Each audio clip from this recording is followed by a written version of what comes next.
My name is Ben Burgis. This is Give Them an Argument. The voices you just heard were from 3 years ago at the Democratic Socialists of America convention in 2017. I was a delegate then. I still remember that's one of the times that I most joyfully felt like part of a global political project. When there was somebody from the British Labour Party who got up to speak at the DSA convention, and this room full of American socialists burst into the "Oh, Jeremy Corbyn" song. Of course, as anybody watching or listening to this knows, last week, Jeremy Corbyn was suspended from the Labour Party for the sin of reacting to a report on anti-Semitism in the Labour Party under his tenure by saying, of course, anti-Semitism is horrible. Of course, there have been failures that have been addressed. Of course, one anti-Semite in the party is too much, but also accusations of anti-Semitism have been wildly exaggerated. The prevalence of anti-Semitism within the Labour Party has been wildly exaggerated for political purposes. Now, of course, everybody knows that this is true. Very few people, maybe some casual newspaper readers really do believe that there was more anti-Semitism in the Labour Party under Corbyn than there was before Corbyn, or that there's more anti-Semitism in the Labour Party under Corbyn than there was in the Tories or other political parties in the UK. But certainly nobody in the media class believes that. If anything in politics deserves the label of gaslighting, this is it. And remember, not to go all too croquet fallacy here, but Tony Blair is still an elder statesman in the Labour Party. Some pretty damning reports have come out about the lies that he told to lead the British public, or at least the part of it that he was able to convince to support the invasion of Iraq, of which he was one of the major co-conspirators. He's pushed back against that, and that's been fine. But Jeremy Corbyn responding to this report on Labour anti-Semitism by saying, in part, this obviously true thing that this was a politicized accusation that was made for factional purposes. Apparently, disparaging the boot is a bootable offense, and he was booted for it. This is not shocking, perhaps, but this is extremely disturbing. This is one of a series of terrible defeats that the left, not just in the US, obviously, not even just in the US and the UK, has endured this year. It hasn't all been defeats. There was very good news in Bolivia, of course, with the defeat of the coup plotters there, and the return to power of Evo Morales' MAS, Movement for Socialism Party, in Chile with the defeat of Pinochet's constitution. But the overall trend has been very, very bad. And part of the mission statement of the show is to be real about that, not to pretend that everything is fine, but to understand that we have been ground into the heel of this series of political defeats, and to try to make the best of it and regroup. This is why I'm always saying, don't get too caught up in the ins and outs of the daily news cycle. Read Marx, drink whiskey, develop a taste for country music. You're going to need it for the long haul here. But on the subject of the long haul, I'm about to be speaking to Greg Belvedere, who's the author of a piece in Current Affairs that, among other things, is about forming worker cooperatives. So that is central to the long-term goals that we care about here at Give Them an Argument: workers' control of the means of production.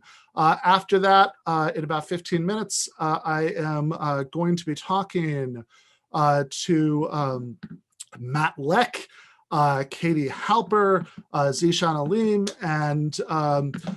and also Jacobin contributing editor Luke Savage, about the election, which by the time you're watching this on YouTube or listening to as a podcast is going to be one day away. So obviously that is going to be on everybody's mind. And then, of course, at the end, we have outlaws and revolutionaries with the great David Griscom. But right now, I am joined by Greg Belvedere, who is the author of a piece in Current Affairs that was published not very long ago, so a little over a month ago, called Debt Strike, Employee-Owned Businesses and Other Surprisingly Simple Tech Fixes, which is a fun title. So there you go. Hi, Ben. How's it going? It's pretty good. How are you? Good. How am I coming through? Not too loud, not too quiet. Nope, you're golden. Cool. So, Greg, tell me a little bit. I mean, I guess I do want to hone in pretty quickly, in the limited amount of time we have to talk today about the part about worker co-ops. But tell me just a little bit about this article and the impetus for it. It was a couple years ago when Toys R Us went bankrupt, and I, kind of lamented the fact that this happened, because it didn't happen because Toys R Us was mismanaged. It happened because Bain Capital, a private equity company, took it over and basically did what happened in the restaurant scene in Goodfellas. They, ran up, they paid themselves huge bonuses on the business's credit, and they just torched the place when they left. And the workers who lost their jobs, and as a parent now, there's no more like big toy store chains, even though people want them. And so I started thinking, like, well, what can we actually do about this? Because it seems kind of crazy that first, that these things can get wrecked and we can't really do anything about it. And so I started thinking about this and started thinking, well, we have all these GoFundMes for, people who need medical, need to pay their medical bills. But what if we could crowdfund actually buying the means of production? Now, that's, some problems with it, because, you are paying to, win your, like buy your freedom in certain Right. sense. But I think it has a lot of potential. And I think the place to start would be with a company that has gone bankrupt, because it's something that nobody's looking at. It seems like the low-hanging fruit, and this is something that in the past, both Jeremy Corbyn and Bernie Sanders have advocated. Giving the right of first sale to workers if a business goes bankrupt, or the company or the owner wants to sell it. But I mean, going with the theme of not being too tied into the current electoral system, maybe we don't wait for that. Maybe we find a way to do that without that. And, it presents challenges, but I think it's challenges that we need to start thinking about. People who are a bit more keyed into both the organizing aspect and the technical aspect really need to start thinking about how we could pull this off. There's questions about how do you democratically organize people that are that dispersed and still have it actually be effective. Yeah, and so I was thinking about this. I actually did a debate last year with this libertarian economist, Gene Epstein, and in a way, this is what he was pushing. He was saying, "Hey, look, you want workers' control of means of production? Great. So just you don't need to violate anybody's property rights. You don't need to do anything political. Just just do this kind of thing, right? Like just do this sort of GoFundMe kind of enterprise to start up cooperative businesses, or to buy out businesses to help employees buy them out." And for a variety of reasons, right? I don't think that's that's a total solution. I think that, as with your analogy with the manumission of slaves, there was quite a bit of that right before the Civil War. That's something that there would be abolitionist groups that would do. But of course, you were never going to get the entire slaveholding class to just sell off all their slaves into freedom, because that was the basis of their lifestyle, right? Is that they were existing off of slave labor, and they had no desire to fix that. But it does seem like there are some reasons why, even if you think that that this is never going to be a complete solution, that you're never going to get, it's never going to be the case where like you just have an entire private sector that has just become worker owned through some combination of what you're talking about, and co-ops out competing other kinds of businesses. There are probably some structural built-in advantages that traditional businesses have in that competition. But even if you think all that, it would still be really useful, right? Like if instead of having to tell people, oh yeah, no, you could actually absolutely have worker controlled businesses and it would work just fine, no problem. Instead of having to say, well, let's see, you know about the Basque region in Spain, there's a big co-op there. If you could say, hey, Toys R Us. Exactly. And these things, they keep happening. That's the other thing. Like, it's not new. Just this past week, the musical instrument retailer Guitar Center also, run into the ground by Bain Capital, in addition to at least one or two other private equity companies, looks like it's about to, file for bankruptcy. And so these things keep popping up. And I think you're right. I think it's one thing to, I'm drinking a New Belgian beer right here. It's a worker-owned cooperative, but we can point to some of these things, but the more of them you can point to, the more proof of concept, and not just in terms of seeing the actual product, but this would be an instance where you would actually expose more people to the process of actually creating and transforming these businesses. And I think that would be valuable in and of itself, even though it's obviously just a step. And yeah. I think actually New Belgium was entirely owned by the employee stock ownership program, but I think they actually sold to a larger company. So you can't, check this, right? Make sure that's right. But I think it's actually, can't feel too bad. I think everybody involved is rich now, but I think that I believe New Belgium is no longer worker owned, but which is a shame, because I like to do the same thing. If I was doing like a video about worker ownership, I'd like have like a flat tire as a prop, but that said, I think that it is useful that you brought it up, because this is actually also a distinction that's worth making.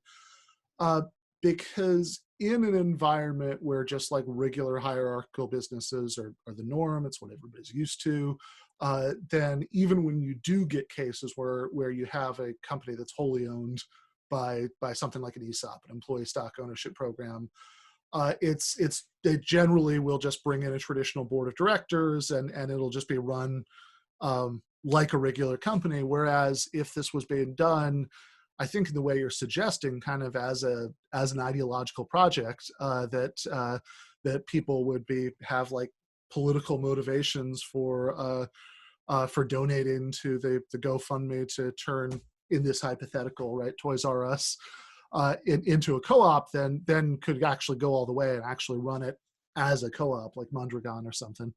We would hope. Melding the ideology to a project like that is, obviously tough, of course, lots of reasons. But I think there's a lot of potential. The other thing that I've been thinking about, and I think a lot of people are thinking about, is like a rideshare service like Uber. And if they have some more bad rulings, and if this prop doesn't go well for them in California, they might just look at it, what's going on, and say, you know what, this isn't our business model, let's get out of this. And they might, who knows, and maybe they'd want to sell it for a song. And that is something where you would be more, I think it would be more investment in the drivers actually owning it. I think you could maybe rally people around that a little more. Again, it's tough. There's lots of questions. I feel like at the very least, this is an idea I want to get more brains on. Yeah, no, absolutely. And I think that it's also good. And I take it this is some of the point that you're making in the article.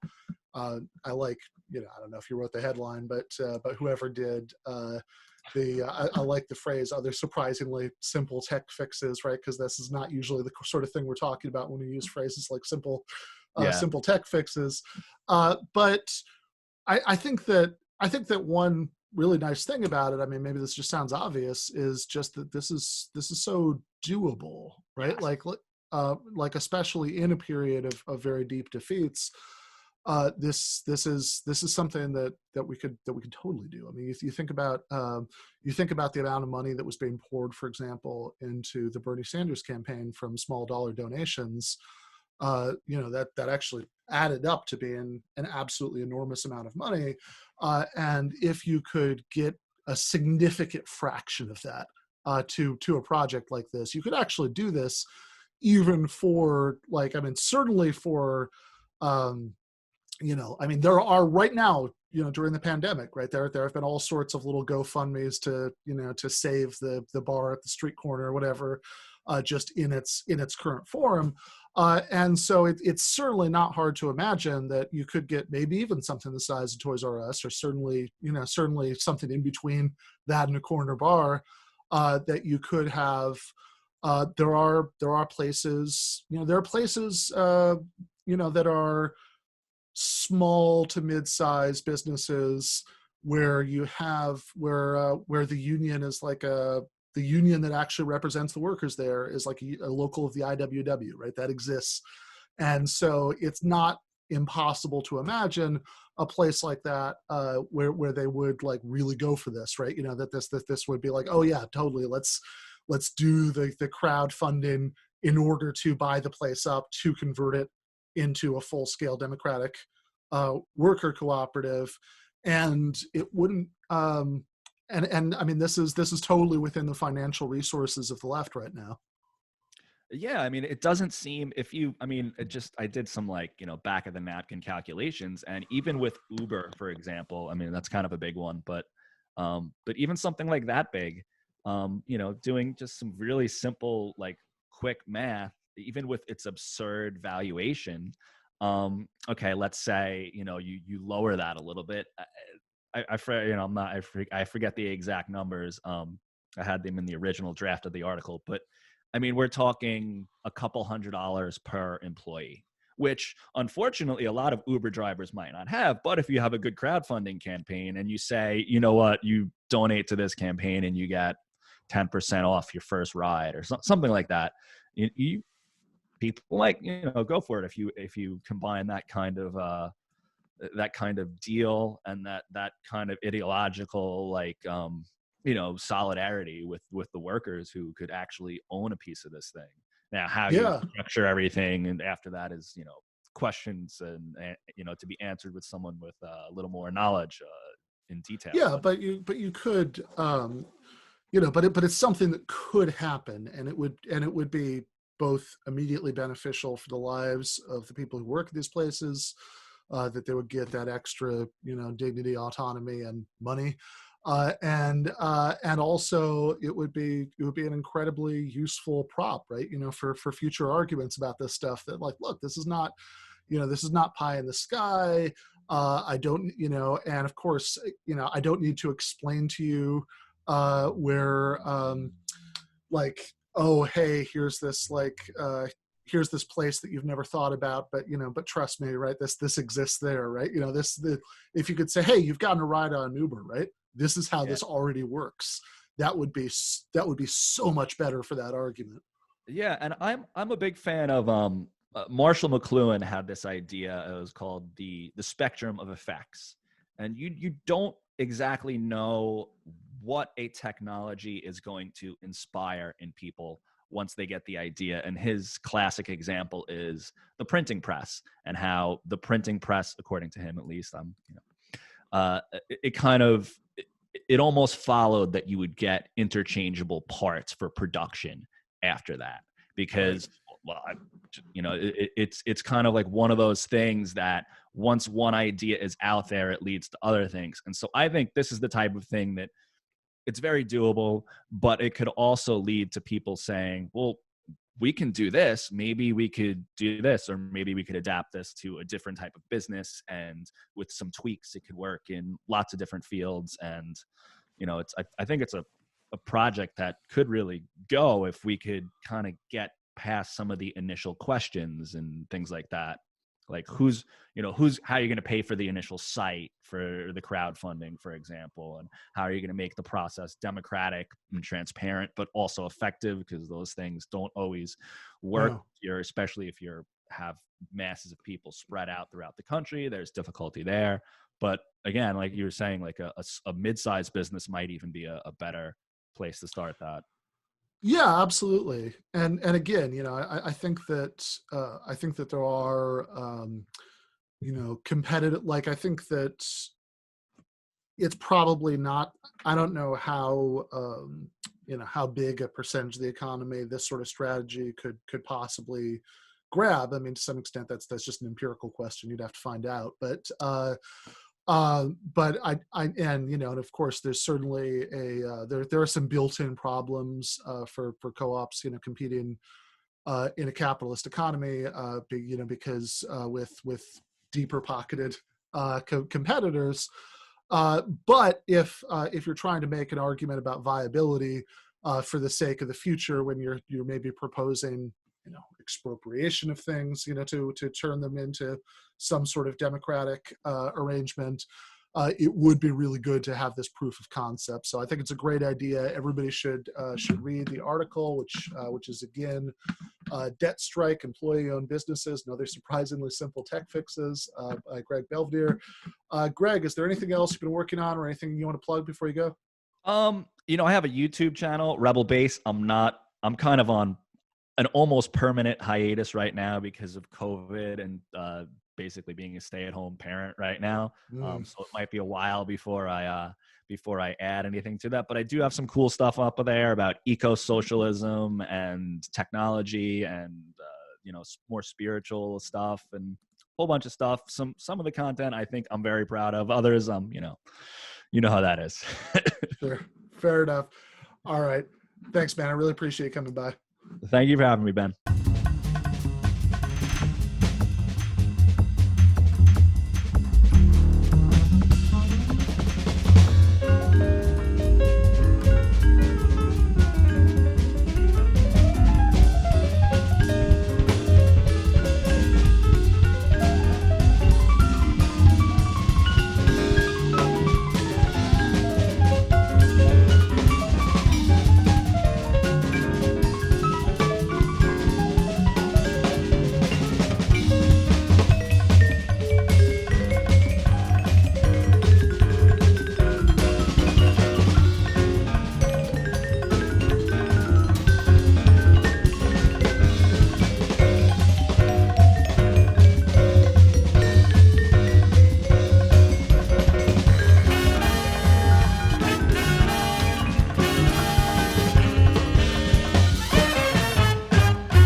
right, I am now joined by Jacobin's Luke Savage, Matt Leck, who Real Heads will know was the very first guest on the first episode, the great Katie Halper, who needs no introduction, and Zishan Alim, who some people, if that name rings a bell and you're not quite sure why, it's because you might have read him a few days ago in the New York Times, where he had an op-ed about what socialists, in his view, should do in the general election and how they should approach that.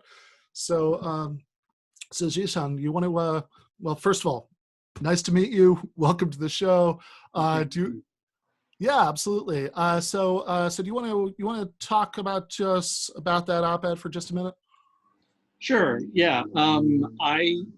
There's a lot of ideas in there, so I'm not going to go kind of into all of it. But basically, what inspired me to write the column was to sort of respond to what I viewed as, in certain quarters of the left, hesitation or ambivalence, or what could be characterized as some degree of self-loathing about having to cast a ballot for a man who, sort of is this perfect avatar of the status quo. And even among people who were arguing for voting for Biden. A lot of times people have argued to narrow to swing states. Ben, I know you've been advocating that kind of view.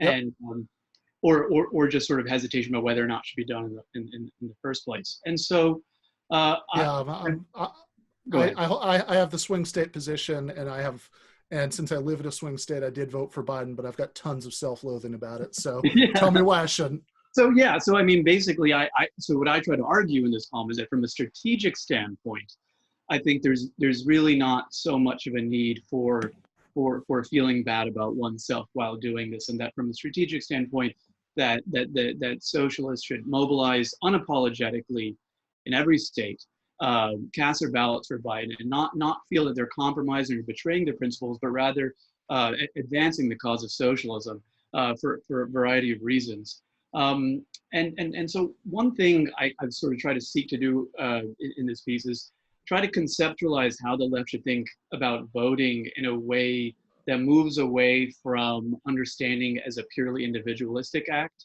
So as I cite there, a lot of people have said this. I cite the example of Crystal Ball, a very sharp left-wing commentator, saying that after Sanders dropped out of the primaries, that it would be up to former Sanders supporters to decide whether or not they want to hold their nose and cast a ballot for Biden, and whether or not, and that choice was a personal one that's up to them on an individual level, and that she wouldn't judge or shame them.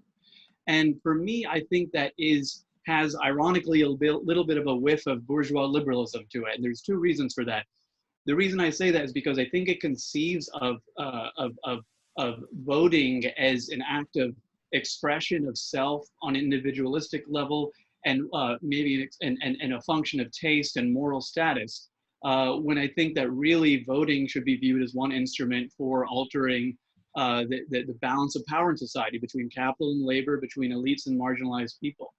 And another way of thinking about it is the fact that I think that it's not really the way that the left derives power to sort of say, let's split up and view this as an individual person's decision.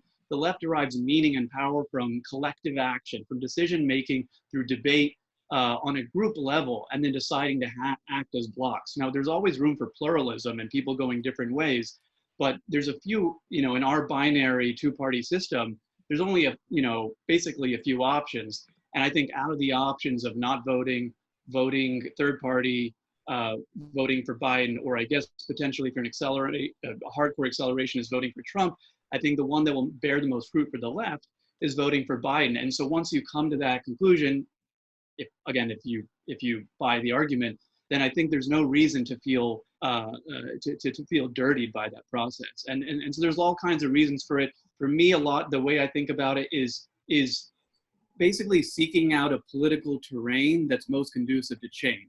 So if Trump is reelected, you're playing defense. You have to defend things like the Affordable Care Act, which is an embarrassment to any civilized country. It's a barbaric private sort of insurance plan that's overly deferential to corporate interests. But if you have Biden in power and you can be on offense and pursue Medicare for all. With Trump, there will be an all-out assault on the planet. Biden has signaled on some level that he's open to some of the ambition of the Green New Deal. Trump will appoint a more increasingly radical sort of Handmaid's Tale Supreme Court. Biden could balance out those things ideologically and make sure that no left-wing policy is rendered legally impossible.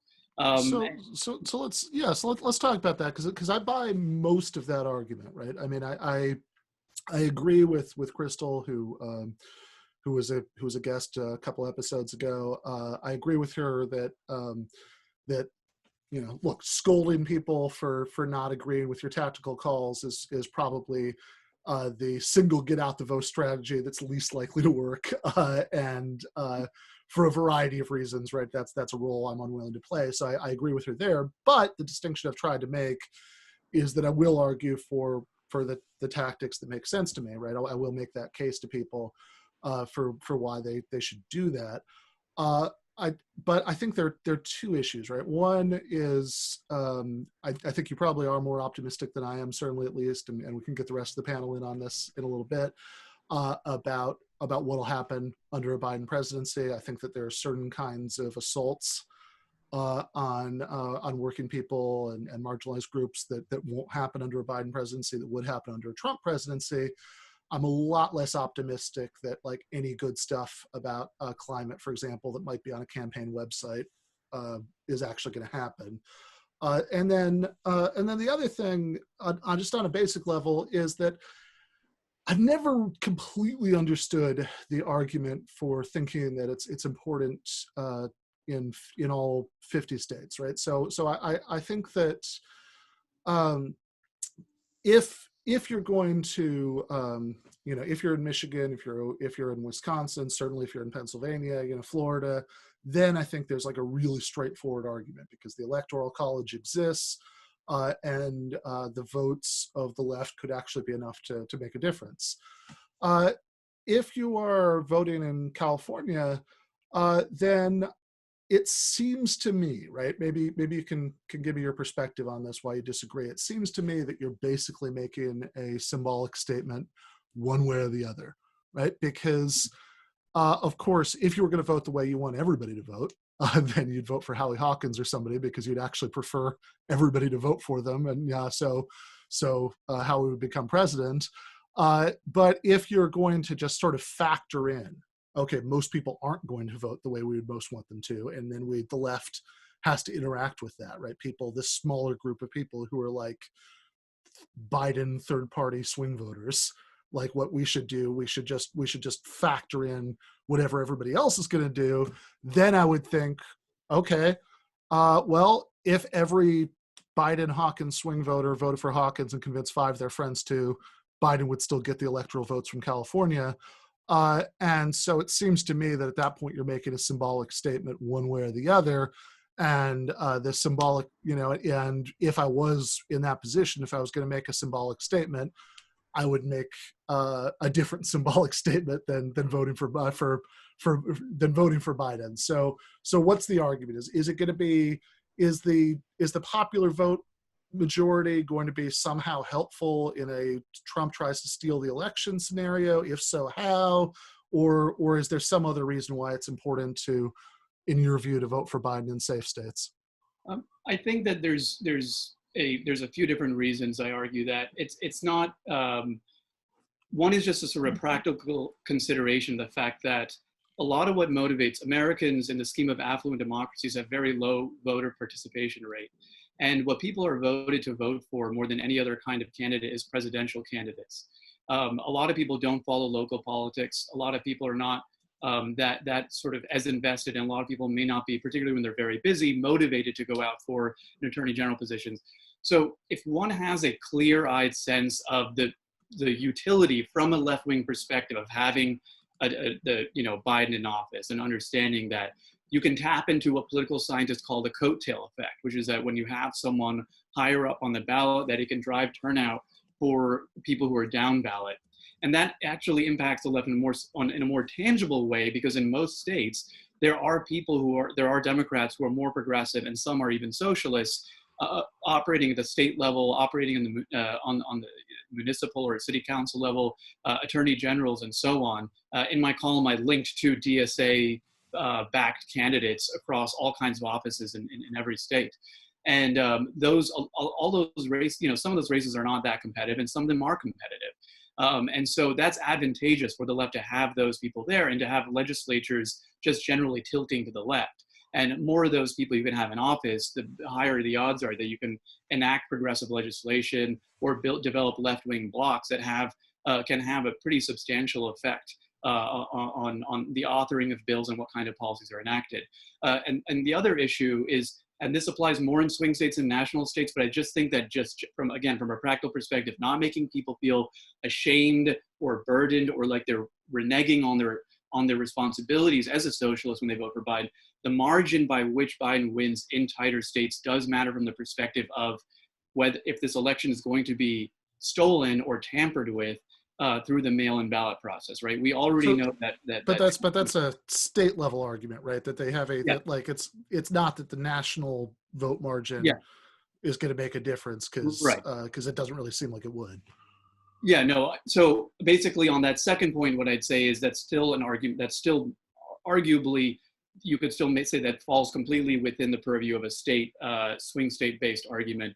But I genuinely think, though, that because of the way that message, not everyone's extremely online, not everyone's views on these things are constantly evolving.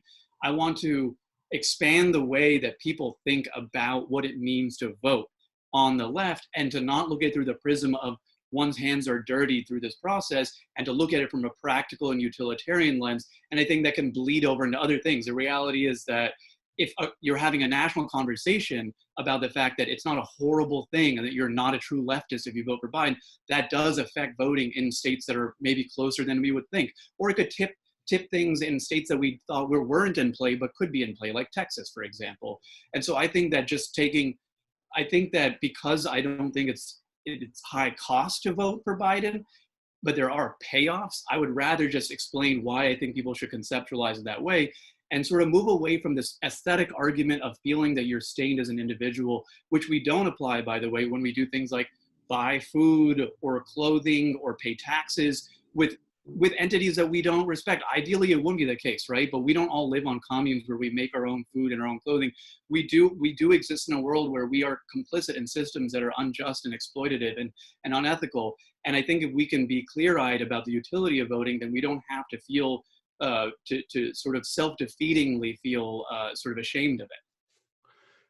Yeah, I do have some thoughts about that. I want to follow up, but first I'd like to get some other people in on this. So Katie, I think that I have a better idea with both Luke and Matt. So why don't you come in here? Where is your head at right now about all of this? Sure, yeah, and I just had Professor Noam Chomsky, who had a somewhat similar argument, I would say. And I mean, what's interesting is that this is the first election where I've been somewhat convinced by the argument that a popular vote difference, or the differential in the popular vote, could be significant because of the aesthetics of the election. I think could determine how much kind of cred Trump has if he does try to steal it. I think, if it's close, it'll be easier for him to say, look at how close the vote was. Even though last time, of course, he didn't win the popular vote. But as we all know, one of Trump's major weapons is that he doesn't have to be consistent at all. Neither do the other Republicans, actually. Look at Mitch McConnell. But anyway, he especially doesn't have to have any consistency or principles. I do think that it's interesting and it's ironic because in a weird way, the people who are the most, there is, I think you're right, some bourgeois liberal fetishization of the vote that you see with some people. And it was really clear when I was talking to Chomsky how much he's like, yeah, of course this is what we do, but the voting barely matters. That's not the same thing as democracy. And the irony is that liberals and liberalism really does kind of fetishize the vote as the ultimate expression of democracy. So you have this kind of seemingly inverse relationship between people's respect of the vote and urgency of it, right? Yes. Yeah. And there's a lot of symbolism built into it. And, one thing I do think, though, is that when you were talking about the down ballot votes, that's something that would be determined by people who are non-voters versus Biden voters, but third party voters could also be casting those down ballots too, right? So you were just comparing non-voters to Biden voters? Yeah, third party could. I guess my argument is basically that there's a lot of people who, if you are not going to be motivated to go out at all unless they have a sort of clear sense that Biden's going to go, because Howie Hawkins is not a popular candidate in the U.S. basically. Oh, right. Although it's kind of just a political sciencey take on what's likely to get people out of the voting booth. Right. Maybe you could argue that that's not convincing. Well, no, because I'm just thinking that there were people who wouldn't vote for anyone, but I mean, I don't know the numbers, but I think that part of some people would not vote for anyone but Howie Hawkins, let's say, and those people would vote probably very progressively on other issues and down ballot.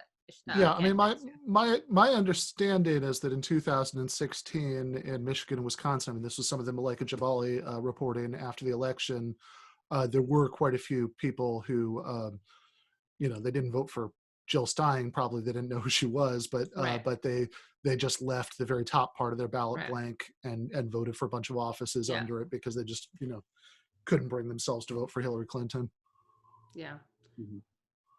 Anecdotally, So- Cori Bush has brought that up. When I asked her about that, Mhm. she said that she's encountered people who would vote down ballot, but not Mhm.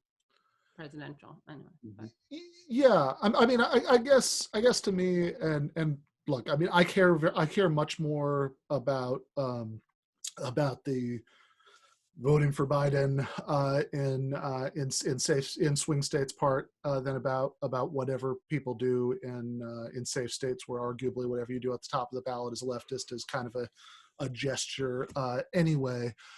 But I do think that there's something healthy about the fact that so many people don't want to do that, right? Yeah. I think it reflects a good realization on their part about the two-party system, about the Democrats, that like the anger that they're feeling that's channeled into that is reasonable, right? And so I'm not sure how far I want to go in the direction of discouraging that. And I think that there's also something that's good about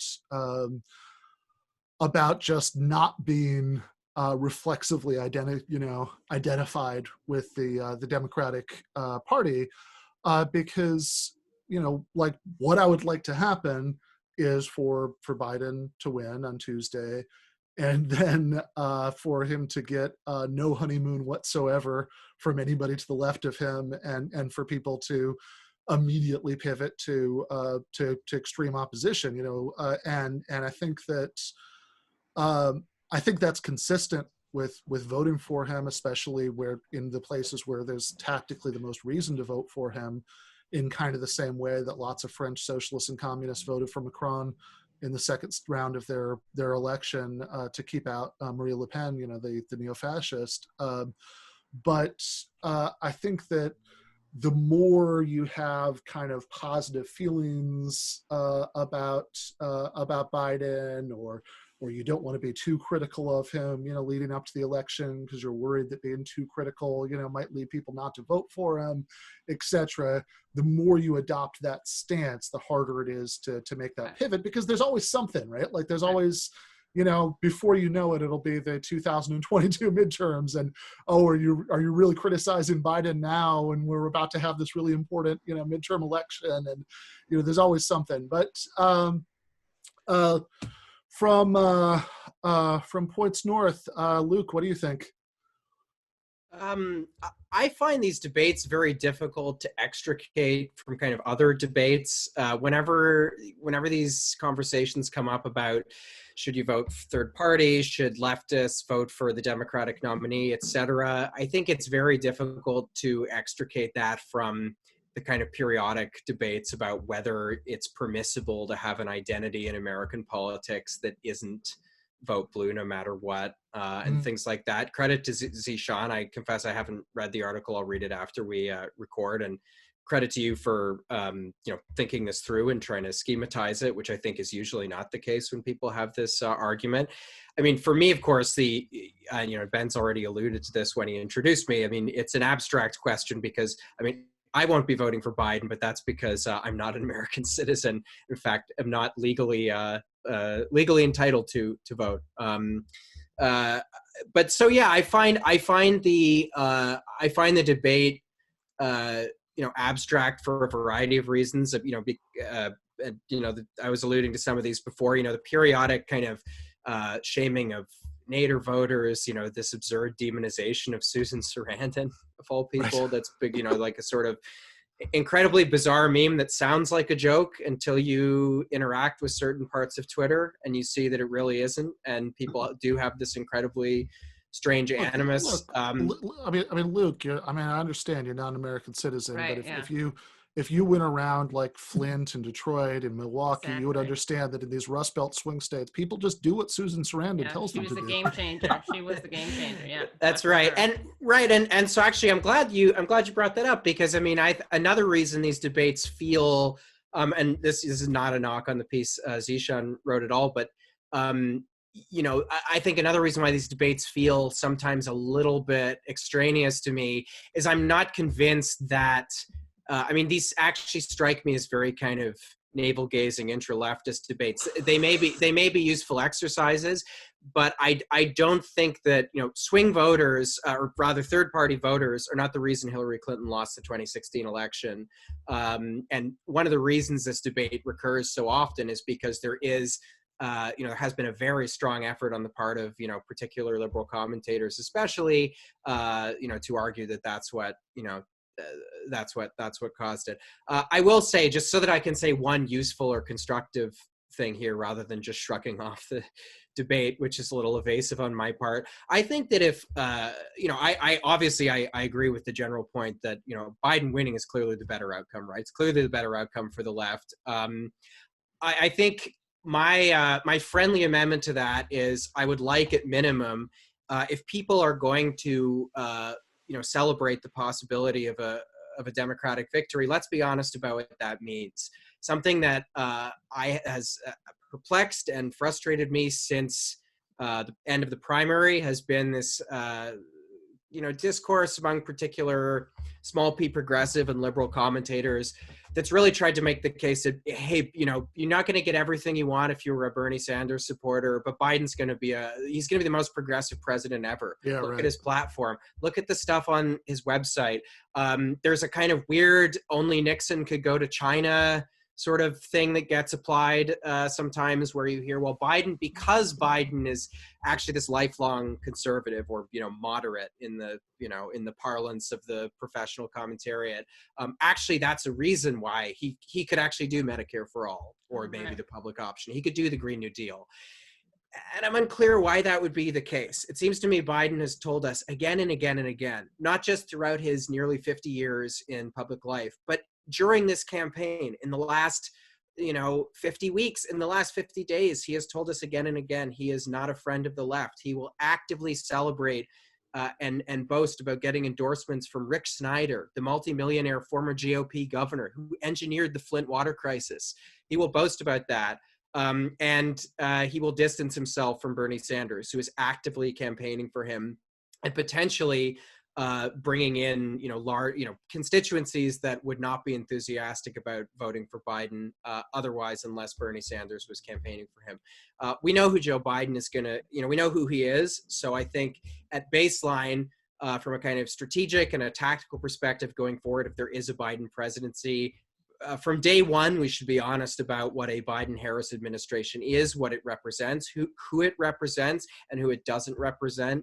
And even if we, you know, hope for a certain outcome, let's be clear on what it actually means. Yeah, I mean, I think that's right. And I mean, look, in general, my view is that anything that, like, universally, anybody, Bernie, right? Anything a politician has only started talking about within 2 years of their running for an office, they're not going to do, right? Like that's my baseline, like, rule of thumb for that. And it is instructive to remember, you know, that when Barack Obama ran for president in 2008, he was for a public option against an individual mandate. He was for card check. And the reason a lot of that stuff didn't happen, actually, in his case, probably even more than with Biden, who actually has had several decades to show us his preferences, is not necessarily that he would have hated any of those things if they'd happened, but that structurally, actually getting them done would involve political confrontations with the donor class that would have had real consequences, and he just didn't have a lot of incentive. Maybe you could make an argument that the left is so much stronger now that it would be different. I'm not convinced of that.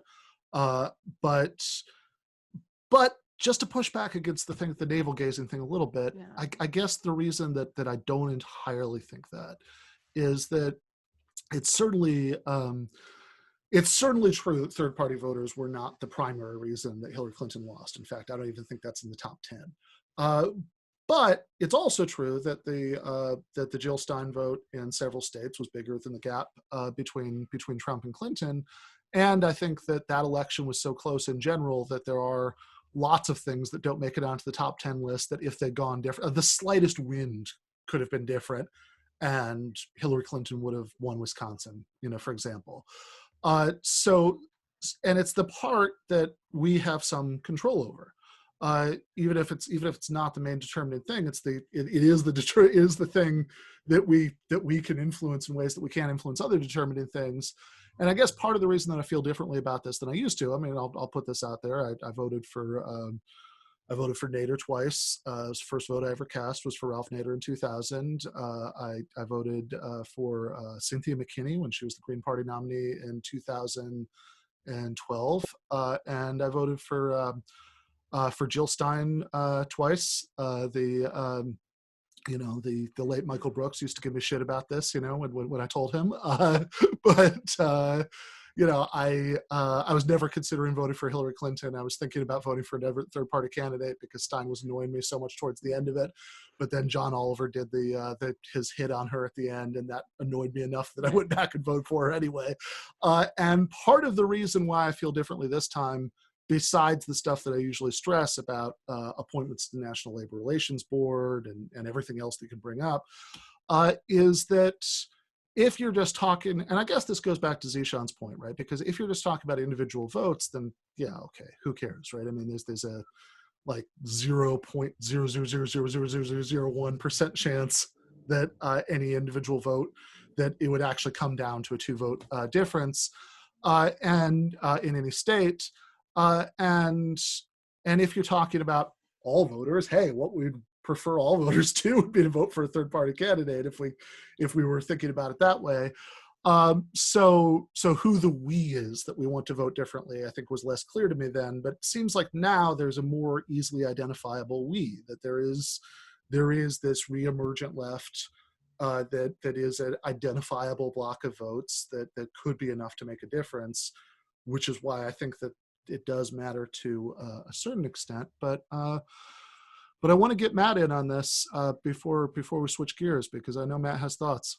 Yeah, I mean, my general take has been that I advocate people give Biden their vote, but not their voice or their labor. Because, I mean, kind of what we all know about the Democratic Party, like upset and impatience with them is welcome at this point.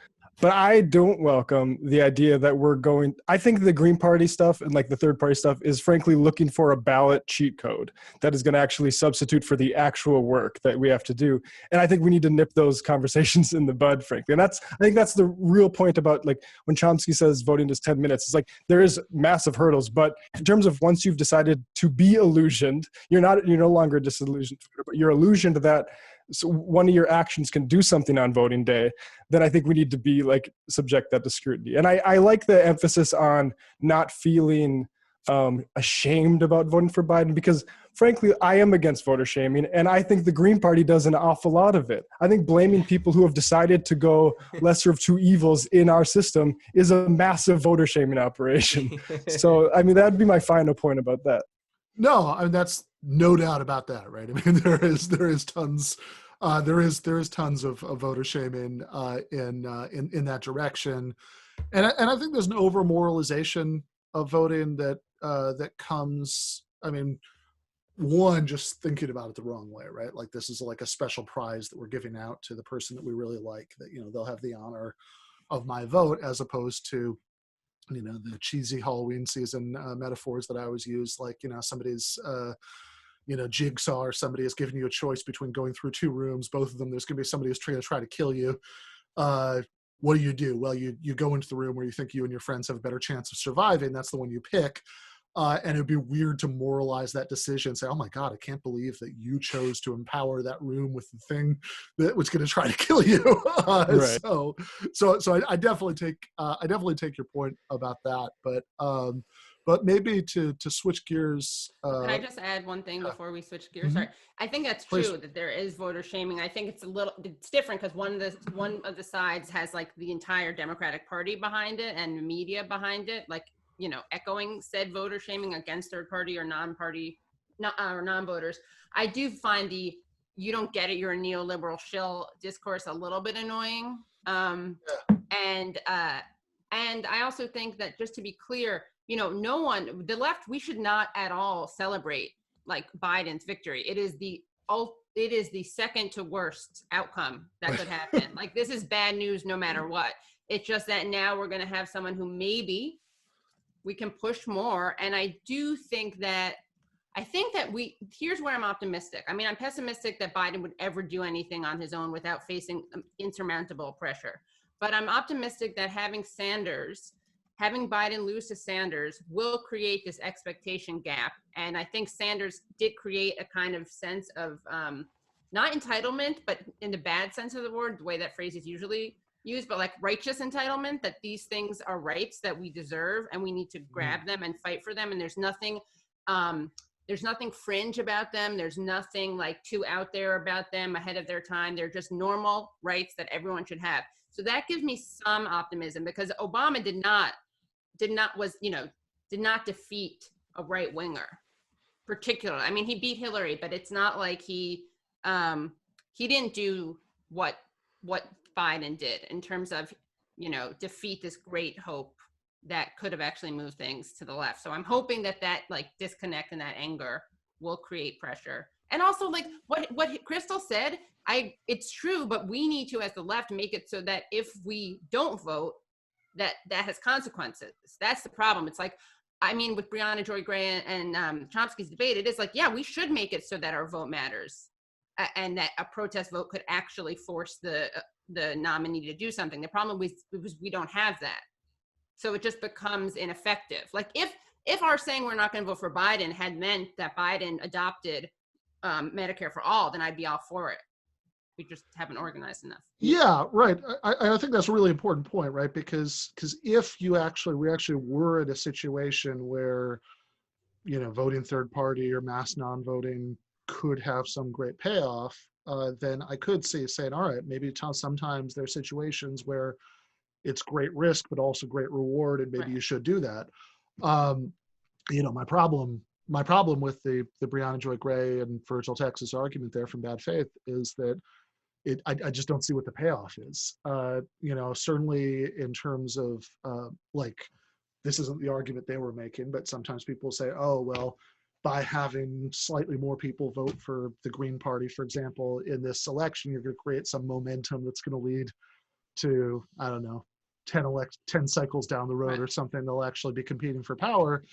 But historically, I mean, that just doesn't seem to be the way that works. If we ever did get a new electorally viable major party in the United States, it seems like it would happen the way that the Republicans emerged out of the Whigs. There'd be some like organic process where maybe one of the existing parties collapsed and the new party came into being as a major party. Or the People's Party, the People's Convention.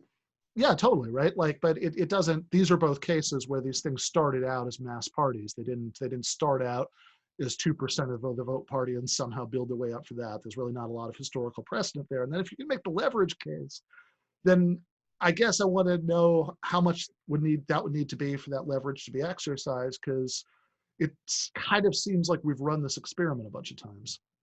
I know you want to get on this, Sishan. Oh yeah, I just want to add one point just to piggyback off the last few points, which I agree with entirely. I think that it's so important to remember that the percentage of people who actually vote in any given election is so incredibly low that a lot of times threatening to not vote when you are a left-wing voter, it's not easy to distinguish between a non-voter and a left-wing voter who's skeptical of voting altogether. And that one argument I made in my piece also was that a lot of this is also about socializing the left to think about voting as part of their repertoire of actions in general, so that you become an actual constituency that has leverage over the party, where people actually worry about not getting your vote or worry about the idea of an organized boycott. The problem with, one of the problems I have with what Gray was arguing is that there's no mechanism, there's no clear way in which to organize this group of voters and then to simultaneously abstain from something and ask for something in exchange. The left is unfortunately too anemic or nascent, however you want to look at it in the scheme of the history of the left, to be able to pull something like that off. And so I think that thinking in an organized fashion about voting and becoming an actual constituency makes you more dangerous. And then you can actually play some harder games later on. But right now, it's not a real threat. Yeah, actually, I remember, you said it like half an hour ago, that, you said, you kind of made that analogy about buying products at the grocery store. And I think that the way I think that's a telling one for this thing about boycotts, because something I've always found incredibly annoying about a certain kind of liberal is that they'll say things like, "Oh, I'm not going to buy that. I'm boycotting brand X." I always want to yell at them. It's not what a boycott means, right? You know, like you're just individually not buying it, right? A boycott is a tactic that involves organization and there has to be some like mechanism, you know, like if you look at like the Montgomery bus boycott or things like that, for like kind of policing community involvement, you know, to make sure everybody was doing it. Like they're like individuals making individual consumer choices quietly is not a boycott. And unfortunately with voting right now, if you were going to say, oh, we're going to play that kind of game, you know, that we're going to say, oh, we're not going to vote for you until our demands are met, you'd have to have a big organized block that somehow was moving as a block for that to be effective, as opposed to just kind of hoping that it was clear that a bunch of people's atomized decisions added up to that. Right, which we should aspire towards doing. Totally, yeah. But meanwhile, in terms of what's actually going to happen, Katie was kind of raising the issue of the long-term good effects maybe of the Bernie Sanders runs and what that would mean. Presumably this is the scenario where Biden does win, right? So it seems like, as far as I can tell, roughly, you know, there are like 3 or 4 things that could happen at this point. What I understand from my high school fun fact, my high school classmate Nate Silver is that who I'm not in touch with, but reading his tweets, you know, I did go to high school with him. We actually were both on the East Lansing High School debate team for 1 year. But from what I understand from his tweets, at least, they're you know, nice guy, annoying centrist political views. Biden right now is ahead in Pennsylvania, but the margin is not quite enough to mean that there's no suspense at all about what happens on Tuesday. Trump could still win. That there are ways that Biden has passed to victory that don't involve Pennsylvania, but if he lost Pennsylvania, that's like the most plausible way for Trump to win. So presumably if Trump won, we're not going to find out on Tuesday. That like Trump winning, I assume, would involve some scenario whereby we have like weeks or months of arguing about, you know, which ballots are counted, and it's incredibly tight, and, you know, eventually we find out that Trump won, or maybe we find out that Biden won, but, you know, Trump could use his shiny new 6-3 Supreme Court to install him anyway, a la Bush v. Gore. So that's one thing that could happen. Another thing that could happen is it could be really tight on election day, but then eventually Biden wins anyway. And then a third thing that could happen is that he wins Pennsylvania and elsewhere by big enough margins that we just find out on election day, and that's it, right? Then you know, he won. You know, you can very briefly celebrate and then pivot to organizing against the Biden administration. So I guess, you know, Katie already talked a little bit about the Biden wins 2 of those scenarios, at least how that might play out in the long run, and why we might be in a better position than the left would be in previous Democratic administrations. But what about just for fun, just for a minute, right? Like, what about the Trump wins scenario? Like, how apocalyptic do people think that would actually be or wouldn't be?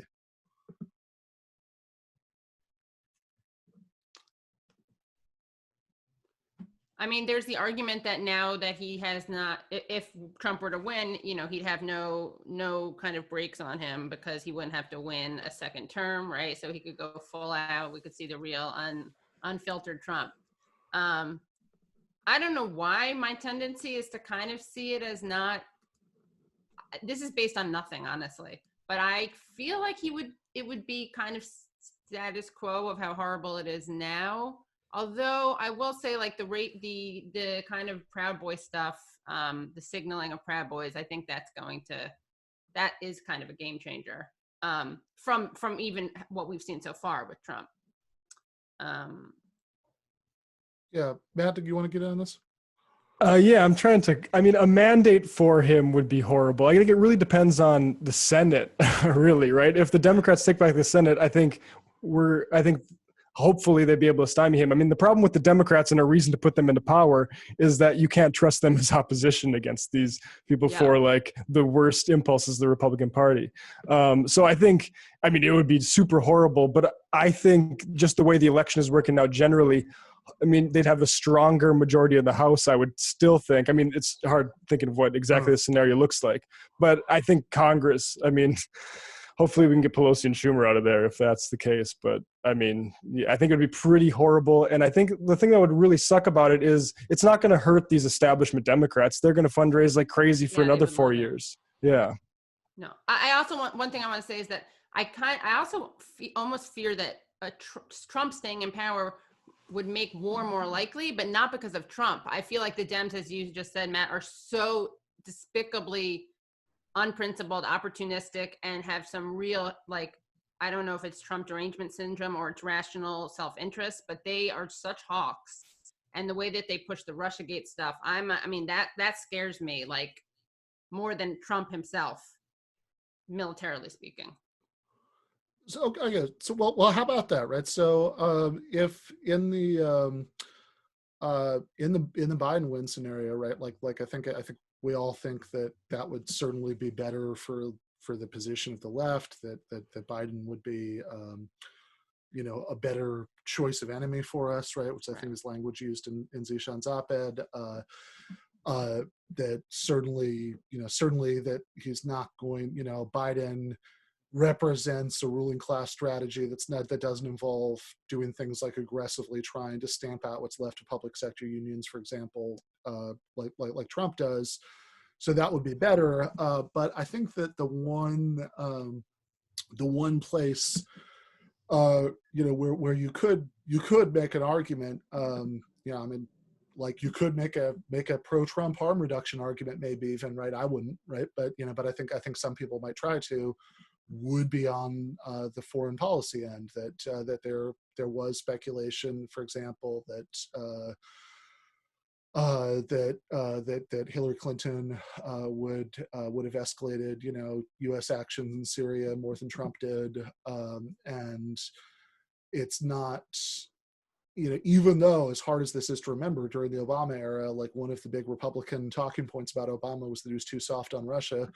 Now that Democrats have spent 4 years working themselves into a lather about Russia, you could plausibly worry that in a Biden administration, there would be attempts to escalate what was going on in different spots around the world where there are tensions between the U.S. and Russia.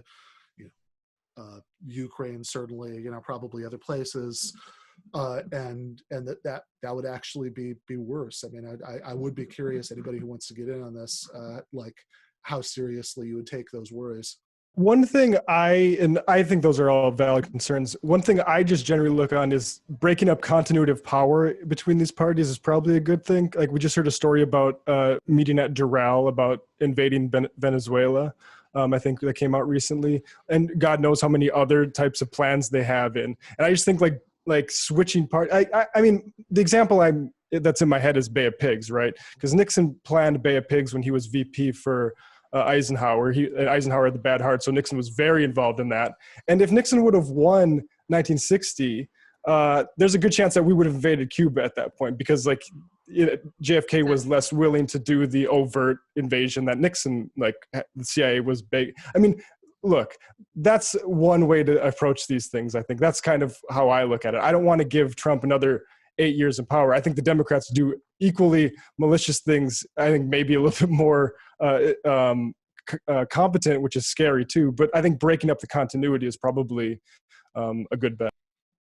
And just to clarify, I was actually saying that I almost fear Biden is less hawkish as president than the Dems would push Trump to be.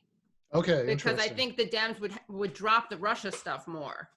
I hope, and I think, maybe I'm wrong, I'm giving them too much credit or too little, whichever. I mean, it's interesting to try to balance out which ways they're evil.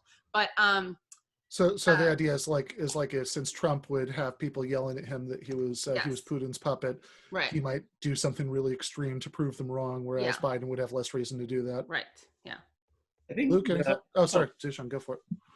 No, I'm just going to add that I think the way I think about it is that Trump is more likely to get us into some sort of serious foreign policy escalation inadvertently, while Biden's more likely to do it deliberately. I think that in the possibility, when you're talking about the possibility of nuclear conflict, or North Korea or other actors, or the way that Trump unraveled the Iran deal and the way he's gone about sort of playing chicken with other actors in the region, those are the sorts of things that I doesn't obviously think beyond bravado, and doesn't really understand the destabilizing geopolitical effects these things have, and that maybe he thinks he wins things because the person doesn't fight back immediately, but he isn't capable of thinking about the longer term sort of lack of stability caused by these things. And when I did a bit of reporting on the situation with North Korea, and every expert I spoke to said that the thing that made them the least afraid of conflict breaking out on a nuclear level was because they trusted North Korea's government to act more rationally speaking through an international relations lens than they expected the Trump administration. But what happens if Kim Jong-un feels particularly cornered, or there's a change in leadership, or there's a misreading of some kind of maneuver, a missile being fired off and someone takes preemptive action, something messy happens. I haven't followed who Biden is considering on the foreign policy front very closely, so I'm not going to comment on a specific sense, but insofar as there's a lot of indications that it's supposed to be contiguous with the outlook of Obama, that's not promising from the perspective of interventionism in the Middle East. And I have to confess also, overall, foreign affairs is a place where I have a lot more pessimism for the power of the left than domestic issues, because it's easier for the left, I think, to ally with liberals and moderates on issues like healthcare, where there's tangible payoffs for the domestic public. But I think a lot of people have trouble empathizing with people on the receiving end of American power in these countries. And there's not very easy ways to shake people out of dehumanizing people after they've been socialized to think of imperial power as beneficent. And so that's something that I view as like a longer term goal for the left. It's not to say you should give up on it. I'm just more pessimistic about it. Fair. Luke?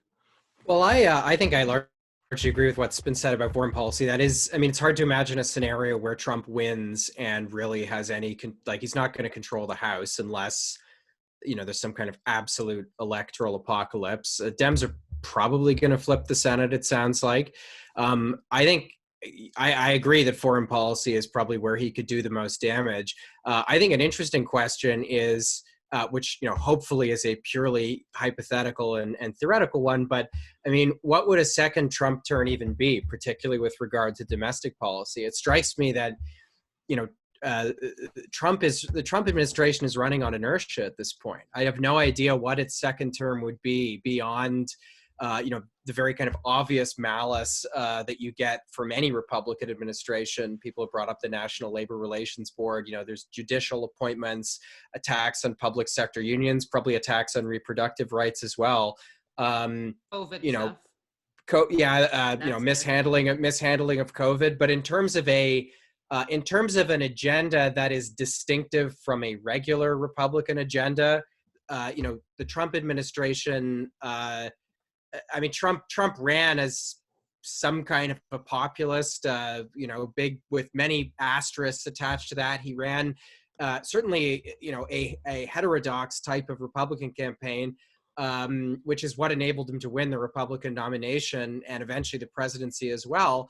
And I mean, that's just been entirely absent. What is the Trump agenda beyond? I mean, he ran as a quote unquote populist, and probably, his biggest domestic policy achievement was doing the tax cut that Paul Ryan, always wanted. I think it's an administration running on inertia at this point. That's not to say that, a second Trump term wouldn't be a total disaster.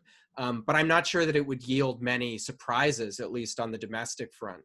Yeah, I mean, I think that the point about it being a regular Republican administration, I think is absolutely right. I mean, like most obviously something when well, actually, the new episode of Useful Idiots I was just listening to in the car, it was pointed out, I think, by Sagar and Jetty, who I think was maybe disappointed by this. He would have liked it if it weren't the case, but they gave up on the border wall like immediately, right? Like that was like, first round of budget negotiations. All right, never mind, right? And everything horrible that Trump has done, with the possible exception of, I think, the degree of mishandling COVID, I think that a regular Republican actually might have just gotten it together a little bit more at a technocratic level. It's bad for business if, the morgues can't handle all the corpses. But with that exception, and actually even foreign policy, I think that some of the wild mood swings on issues like North Korea, I think might be a Trump special. That he's going to bring us closer to the brink of war with North Korea than we've been since the 1950s, and then decide that he's going to make this big a peace initiative, and then get bored with it and whatever. I mean, like that might be more distinctive, and as people have suggested, maybe more dangerous than something a regular Republican could do. But I think overall, he has probably mostly governed the way that Romney would have, or John McCain would have.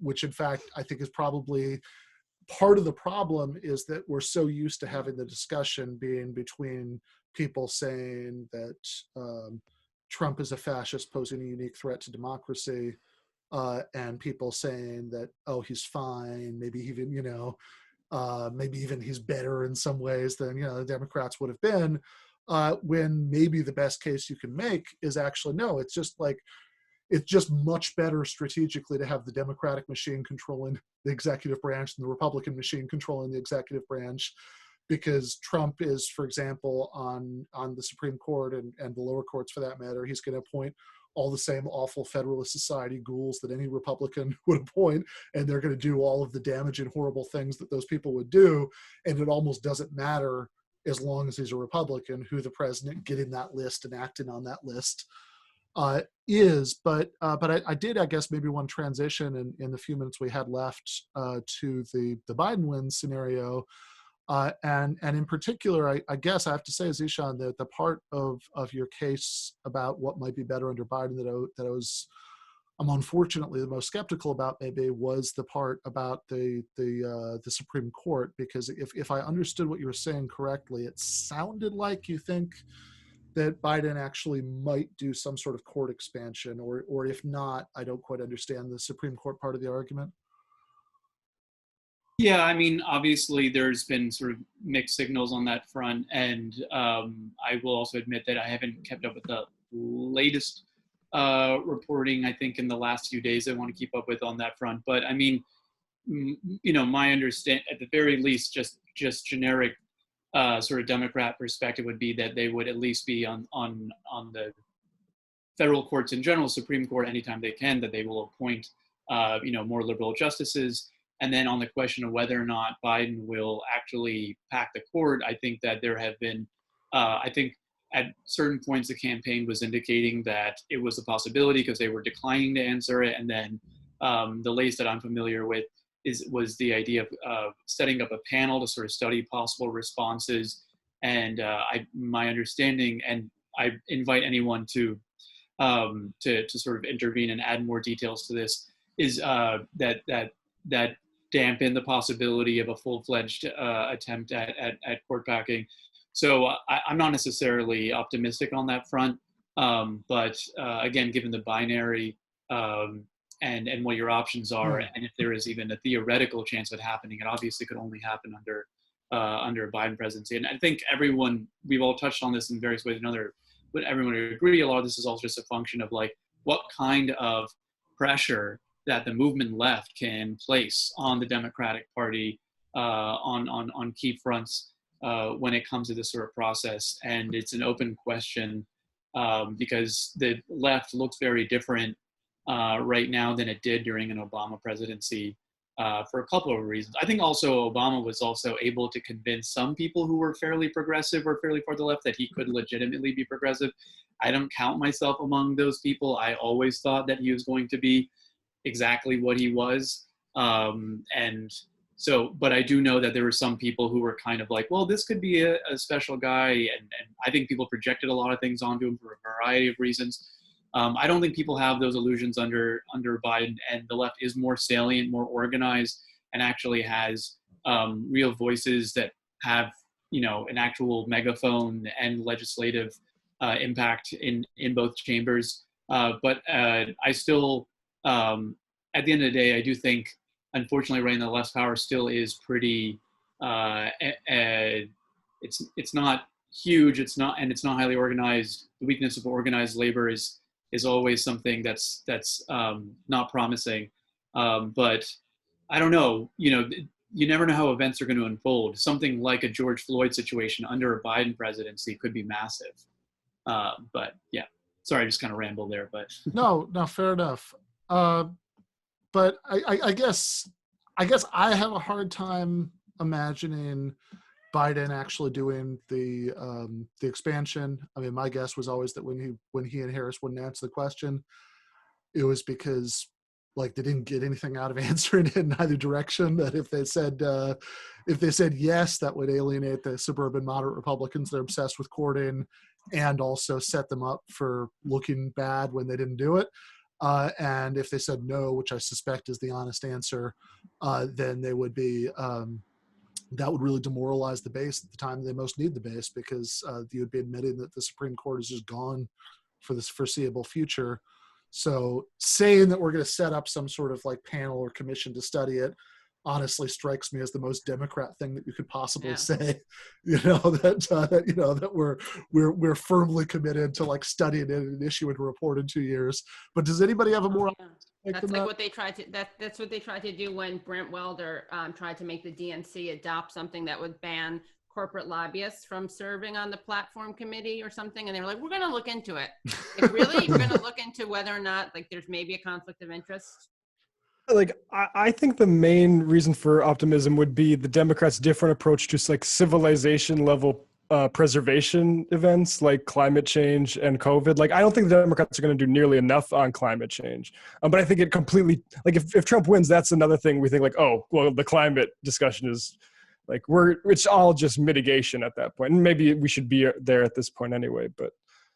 Well, so I'm curious about this because maybe I just don't know enough about this, and maybe some of this like incremental climate stuff would do more than it's my impression that it would do.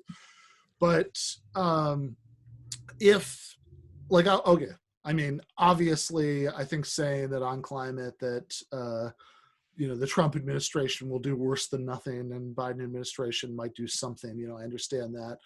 I guess I'm not sure how much good the something does. That they like it's very, because like when it comes to some like just like crudely, if you're talking about like raising the minimum wage or something, and like there was like a horrible centrist Democrat who was willing to raise it like by 25 cents, and then they weren't going to raise it to what would be a living wage, but you think, okay, well, that adds up to enough that, on a per year basis, it might make some difference in some people's lives. So fair enough.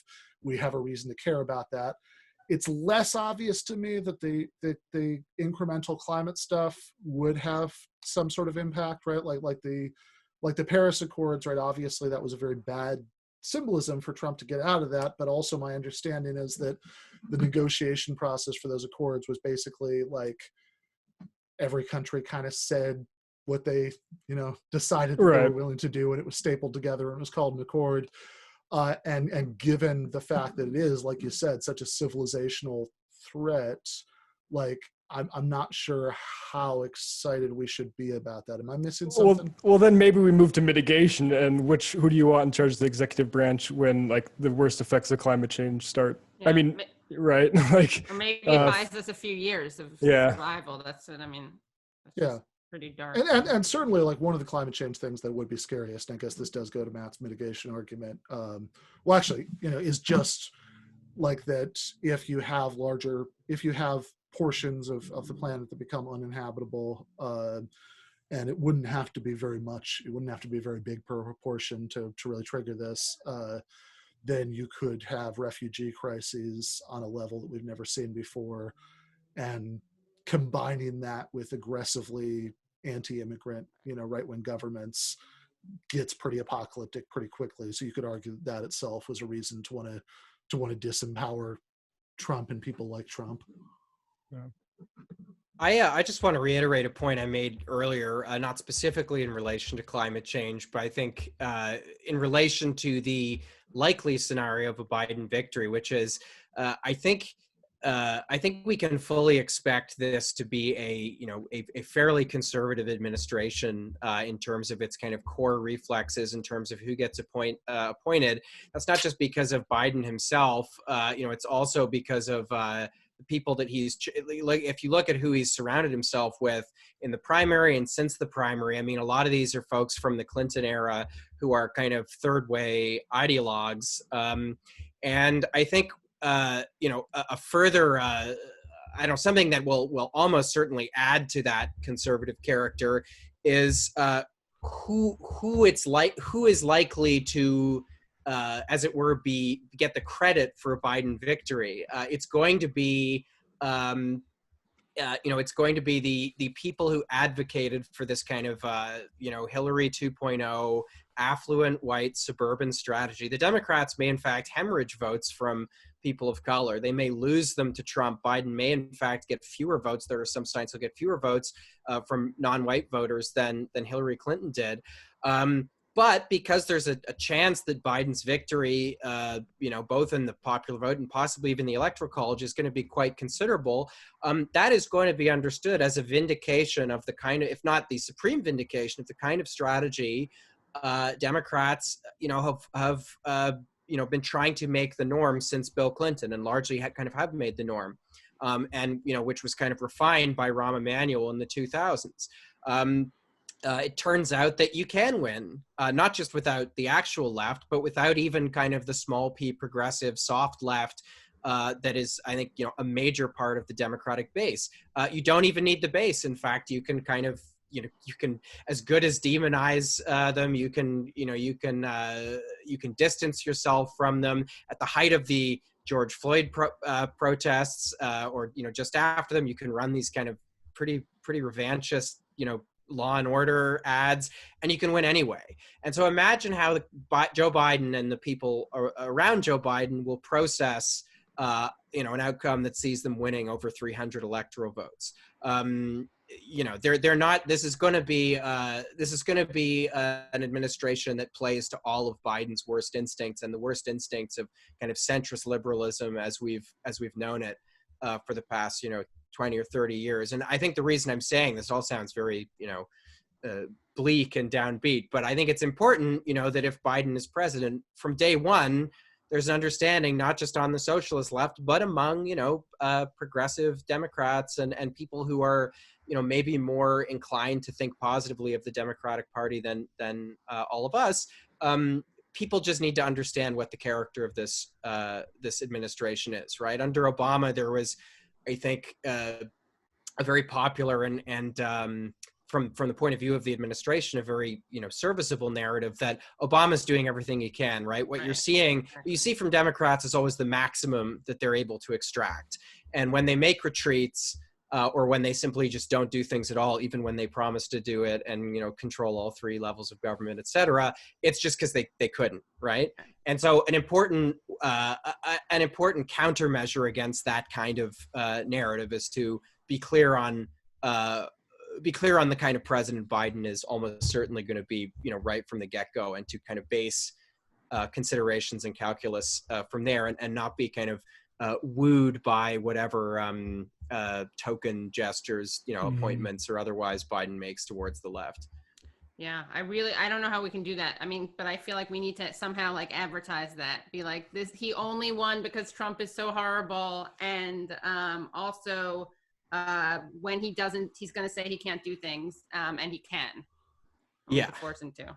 And that's another point. I know I just talked, but another point that I think is worth making is if Biden wins, it is not because of Democratic strategic genius. People like myself, probably many of you, Jacobin Magazine, Current Affairs, other places that I'm associated with have argued for over a year that Joe Biden is a very weak general election candidate. I stand by all of the arguments that I made, and I would make them again. But this is not a regular election. This is a pandemic election. And Harry Enton, the mainstream pollster who does commentary for CNN, has actually written a really persuasive case for this. There is a direct correlation between places that have high rates of death from COVID and places where Trump is doing worse, in battleground states, especially where he's doing worse than before. COVID, unlike in any other election, is the top issue among voters. It has been since the spring. We were headed for a very different election in January. Trump he had higher numbers in terms of his economic approval rating than any president in decades.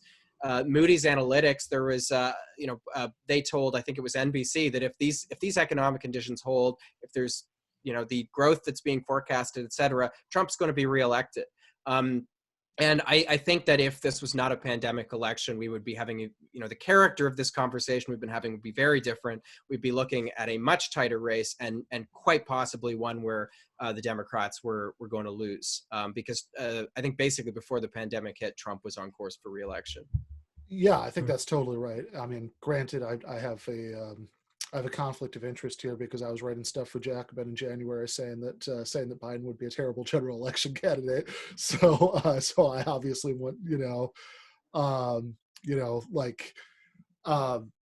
so I'm obviously inclined to think that I was retroactively right about that. But I think it's also objectively true that if you just looked at this as Trump the personality and Biden the personality, what Trump can get people excited about, in his base, what Biden can get people excited about in his base, what was going on with the economy, before COVID.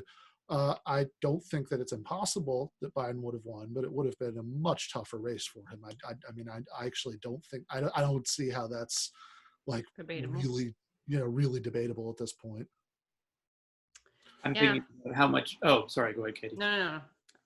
I'm just going to say briefly. I mean, it's amazing to think about how much more salient the Hunter Biden stuff probably would have been had it not been for COVID. I mean, so I wrote critically.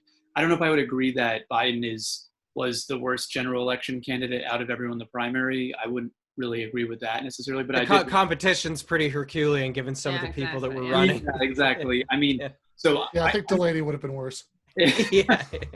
Ascension tennis ball. I wrote, but I did write critically of Biden many times during the primaries and point out his weaknesses. But the one major thing was this thing about Hunter Biden's scenario. And it's amazing that even amidst a complete meltdown in terms of public health and the economy and story after story about Trump's corruption and politicization of the Justice Department and what happened this summer, Black Lives Matter, even then, the Hunter Biden stuff is still part of our discourse. I mean, granted, more in right-wing media, but it's there. And obviously we know with the Greenwald stuff, maybe in a slightly different world, that story comes out and makes a bigger splash than you expect. And it's wild to think how much coronavirus has really shifted things dramatically.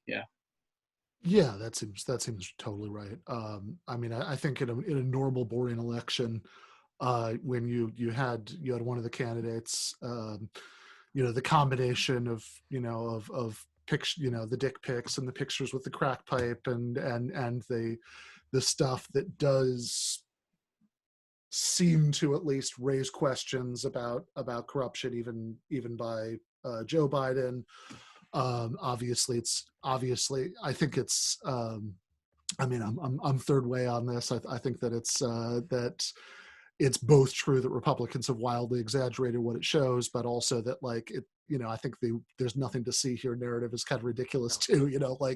There are things in there that do that do legitimately look really bad. The vice president's son, just happened to have a $50,000 a month no-show job at an oil company in the Ukraine. Right. That he seemingly had no expertise to. It makes his being appointed to the board of Amtrak look totally on the up and up. And totally, like, that's so logical. And he is an expert. He rides on Amtrak. He rides on the Amtrak. Yeah, which is actually what the senator said. I'm sure he drives a car, so maybe he can sit on an oil company. Right. Yeah, it's true. Yeah. Yeah. I mean, what no one talked about is one of the weird things in exchanges is like Hunter Biden's like, you got to run for me. He's like, I will. Don't worry about that now or something. Then he's like, the next email is like, I got to talk to you about running. That's weird too, but yeah. I mean, it's so obvious that the media is so covered for Biden and so vilified Sanders during the primary that it is impossible that, like, they intervened on so many levels that had they not, it would have been such a different story. And things like the Hunter Biden thing would have been like previewed as potentially problematic, but we lucked out because of, I mean, no question. And actually also, I think that that if there had been the sort of media closing ranks around Biden to try to squelch the New York Post story, I mean, I think it already backfired a little bit. Yeah, right now in our timeline, because people are certainly talking about it more than they probably would have without that. Yeah. But I think that's what people are talking about often. Yeah, right. They're actually talking about that more than they're talking about the original thing. Yeah, right. And I think saved. I think it didn't get out as much as it would have. Like, I still think it was a net positive for Biden, because I think that among like the Twitter and like leftists and journalists, it has become a hot topic because we saw what happened on Twitter, especially with like the censorship. But I think it also just didn't get out as much as it would have had they not run such strong interference for Biden. Yeah, and yeah, that could be right. But I also think that if they had tried to do the same thing in a less dramatic election cycle, then that would be like strictly all anybody was talking about, between now and Tuesday. But of course, I've just been joined by the great David Griscom, who's about to, after we end the panel, do Outlaws and Revolutionaries. But while he's here, while everybody else is here, just do you want to weigh in and make any predictions? Do you think there's any chance that Biden could actually win Texas? Oh, dude. I mean, I've been getting that question all week. I mean, Texas is the classic, all progressives want to win Texas, obviously, for bragging rights. I think it's going to be really close, honestly. And the real, the smart play on Texas, the smart analysis on Texas is that the voter turnout means that people are going to be showing up big time, which means that a lot of these progressive races, like Mike Siegel in Texas 10, look very, very promising. And what is most important is that the Democrats might be able to take the legislature. Which would be huge for the national picture going forward, because Texas is one of the most, right? Texas is one of the most gerrymandered states, and all that stuff is coming up, and that's a huge opportunity that could really shift things, down the line. Coming for you, Dan Crenshaw. Yeah, I hope so. If people haven't seen it, I would just really recommend. Maybe we'll slip in a clip of this. Several months ago, Dan Crenshaw went on the Joe Rogan Experience, and Rogan doesn't push back against guests very often, because he usually just kind of wants to hang out and let them say their piece. But when he does, it can be hilarious, and this was definitely one of those times, because Crenshaw was trying to run these arguments like Medicare for all means that doctors are enslaved because you have a right to their services, and Rogan was kind of doing the responses that any normal human being would make to that argument, and it's amazing. But thank you guys so much. Thank you, Katie, Matt, Zishan, Luke. This was really good. Really hope to have all of you back soon. Cheers. Thanks, Ben. Thanks so much. Hi, thank you. Hi. Yeah. I mean, the entire, we could argue that we could even debate the merits of Medicare on its face. But Medicare but for the all entire- would be available for everybody. Now, if Medicare Right. for all was available for everybody, what you're saying is it would essentially you would fix prices on everything in terms of medical treatments, and that would be a problem because of what? Well, so once you fix prices, well, imagine this. Imagine if the government said that your podcast could only take $100 per ad, and that was just the price fix from now on. What incentive would you have to really expand your audience? What incentive would you have to keep going or expand the business? You wouldn't be able to.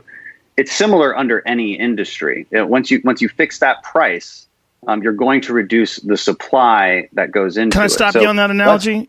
Yeah. Here's the problem with that. The difference is if there would have to be a reason why they would say that I could only get $100 per ad. The reason why you would say that things shouldn't cost too much for someone who's injured or sick is because we want to take care of each other as a community. And the idea is that healthcare should be something. Look, we provide so many services to people that we are united, right? We're the United States of America. We're supposed to be a gigantic community. And one of the great things that we could do for each other is to make sure that if someone's sick or injured and something's wrong, that we can take care of that. We would like everybody to do their share, and we would like everybody to chip in so that this is possible. But there's a big difference between that and fixing the price on an ad. Well, no, but not economically. There's no difference. Morally, there is, and I agree with you. Morally, we have the same goal of getting everybody adequate care. Right, but from an economic standpoint. But from an economic standpoint, my point still stands, and you can apply that to any industry. I see what you're saying, but I think we're looking at medical care as a basic human right instead of just an economic issue. All right. How you doing, brother? I'm pretty good, man. I'm watching Texas Oklahoma State, which is a big game, and it just went to halftime, so we have perfect timing. Texas is down a little bit, but I think they'll be able to come back. Nice. I just actually. Did you watch the Michigan State game? I was just going to bring that up. I'm actually this is almost like having a season that started so pathetically that MSU lost to Rutgers. My former employer, which is to the Big Ten. Pretty much what like the Washington Generals are to exhibition basketball. Yeah. Like after losing to Rutgers, that MSU somehow beat U of M is almost enough to make me reconsider my atheism. It's amazing. It was a really fun game to watch. I caught a bit of it. Yeah, there's actually back in 2015. I had just gotten back from. My wife Jennifer and I had just gotten back from South Korea, where we've been living for the last couple of years. I had a postdoc at a university there, and neither of us had a academic job for the fall, so we ended up going back to Michigan, where I'm from, and she was still working on her dissertation, and I was just substitute teaching for a semester, which I wouldn't particularly recommend, but was depressing in many ways. But the amazing thing about it is that I got to back in those glorious pre-COVID days, I got to go out to sports bars and watch Michigan State games with crowds of people who actually cared about Michigan State, since I was in Lansing. And there was this Michigan State game then that in 2015 where the Spartans won in like literally the last 20 seconds in this just bizarre fluky way. And it was like being in a sports bar in Lansing to watch that was like Times Square on VE Day in 1945, like just in terms of the level of jubilation that was going on. And I'm almost glad that I was back substitute teaching that semester because I got to experience that. That's some beautiful stuff, man. I mean, those you honestly, like, I know some of our audience aren't big football fans, but there's nothing better than being in the right place at those big moments. You really never forget them. Absolutely. So on much much less happy news, we lost Billy Joe Shaver this week. Gonna pour one out for him, and as our tradition. If anyone wants to show, I guess you can't see with the green screen, but got a really nice Rowan's Creek bourbon for my birthday last week. So I'm gonna pour a little bit of that. Yeah, man. I don't know how familiar you are with Billy Joe Shaver, Ben. Have you heard of his name before? Yeah, no, man. I'd heard of him. You know, wasn't a huge fan or anything. But I'd heard of him. I like some of those songs. Well, the thing is with Billy Joe Shaver is like you've heard his music even if you haven't heard his name, right? Because he was the heart and soul and the mind and the writer of outlaw country music, and it's just like I'm not an expert in other genres well enough to know this dynamic, but I think it might be very unique to country music, especially country music of the outlaw country generation. Was that you really did have, you know, you had the Willies and the Whalens and all these people who are at the forefront, but this really rich cast of characters who are writing all their songs, they're playing with their bands, and, you know, also, you know, went on and did their own music as well, of course. But it's an interesting part of country music is how much of a project it was, how communal it was. But yeah, man, where to start with Billy Joe Shaver, you know, interesting things about him, you know, tragic. This was he was a true person in the sense of like he lived a really difficult life. He didn't come from nothing. He came from Corsicana, Texas. When he was young, as a young man, he lost 2 fingers on his right hand working at a lumber mill. He joined the Navy, but he got thrown out of the Navy for punching an officer in the face.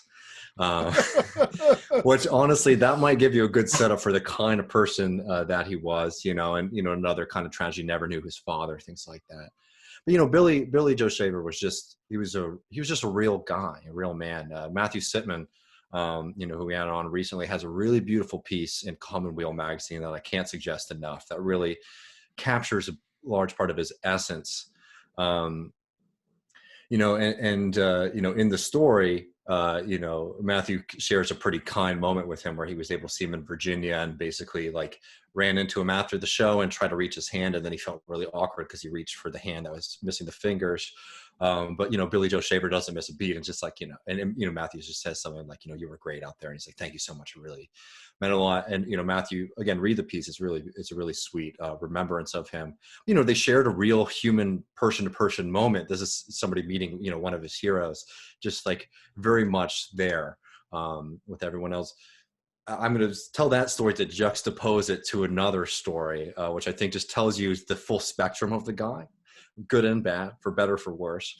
Otis Gibbs, who has a really great YouTube channel. He's a country music singer as well. He's a DJ, but he has a really great YouTube channel where he just sort of recalls stories hanging out Towns, Van Zandt, all these people that he spent time with. But he was recalling his experience with Billy Joe Shaver, where he had tried to interview him twice.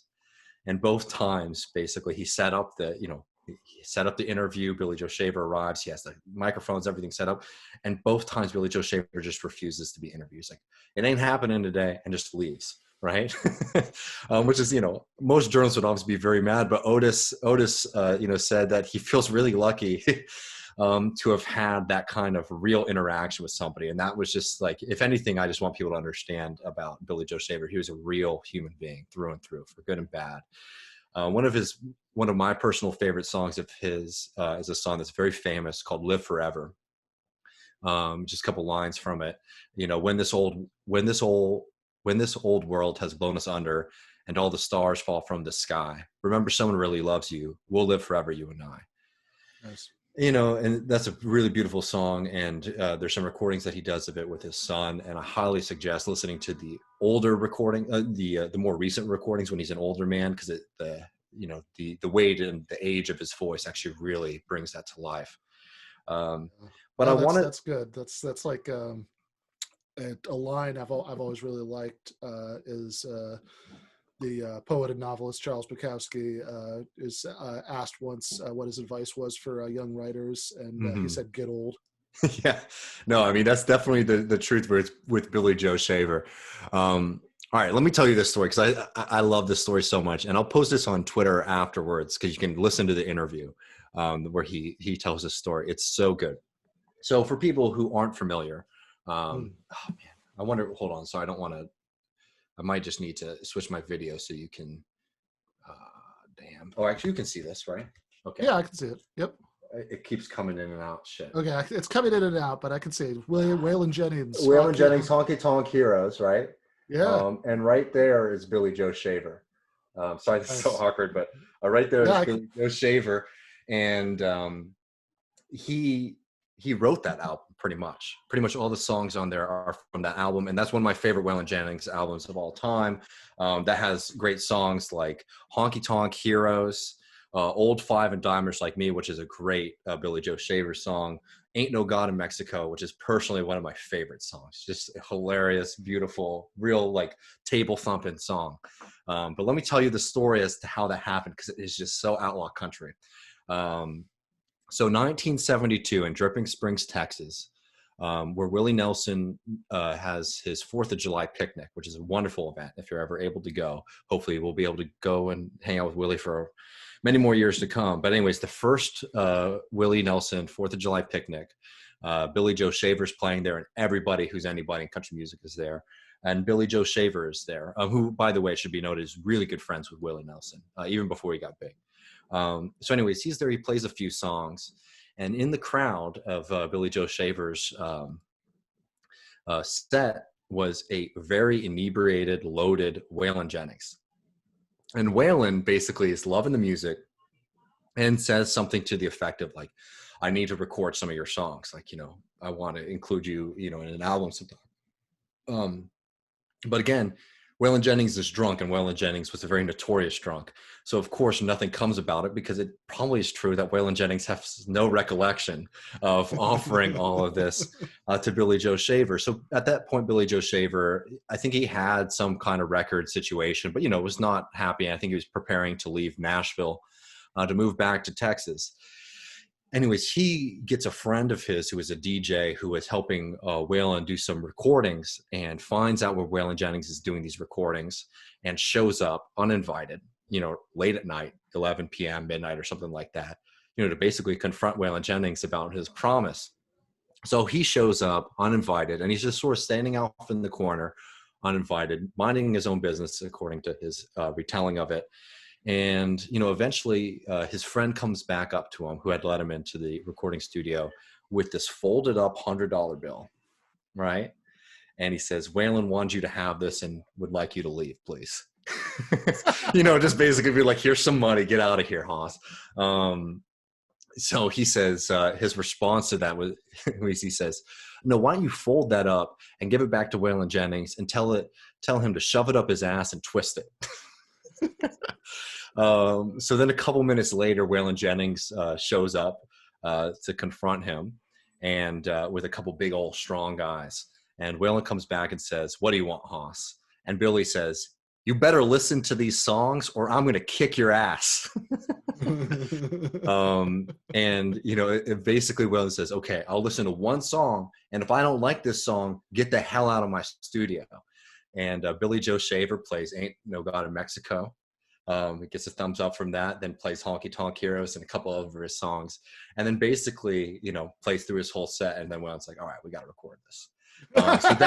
So that's how this incredible album, Honky Tonk Heroes, came to be, which I just feel like is such a beautiful country music story, but also just a story of the kind of guy that Billy Joe Shaver was.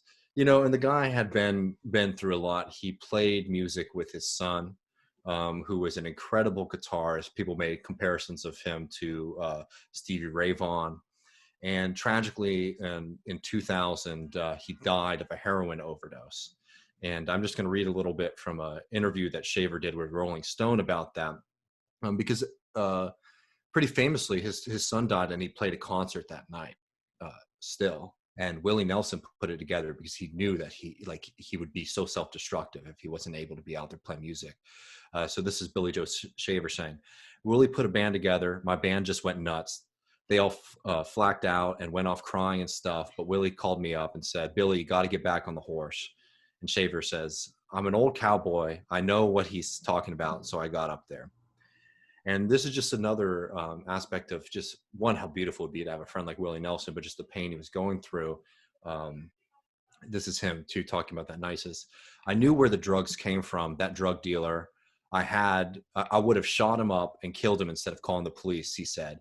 But Willie talked me out of it. He said, you're best just leaving it alone. And I did. I just left it alone. But you don't ever forget something like that.